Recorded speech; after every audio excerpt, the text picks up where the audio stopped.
inaugurato il rifugio, ricovero, chiamiamolo come vogliamo, il ricovero Pischiutti, che è stato ristrutturato recentemente, e così se vogliamo farne un po' la storia e magari anche dire quali sono state quali sono le novità.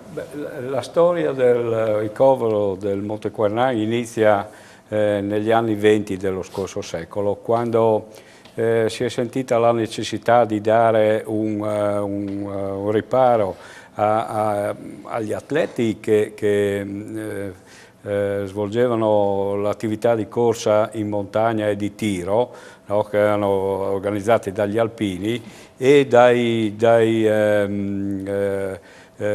sciatori che, come diceva prima il mio collega Paolo, frequentavano il Monte Quarnagh e scendevano lungo la pista. Come si vede dalle immagini, la vegetazione era quasi assente e quindi era anche facile scendere. Però ci furono diversi progetti che però non vennero mai realizzati, un po' per varie vicende e un po' per gli avvenimenti bellici. Quindi dopo la guerra, appena insomma, ci si ricominciava a riprendere, alcuni soci, guidati dal nostro indimenticabile presidente Elio Pischiutti, iniziarono la costruzione di questo ricovero tanto sognato. Nel 1947 la struttura venne inaugurata e, come si vede, era di modesta entità, muratura in pietra, la soletta in calcestruzzo, ma così debole. Ecco. Gli anni sono passati e ai giorni nostri cominciava, anzi già da un po' di tempo, a presentare dei problemi naturali per un edificio di quel tipo lì, no? E quindi infiltrazioni d'acqua, eccetera. No? E quindi abbiamo pensato di ovviare a questi inconvenienti.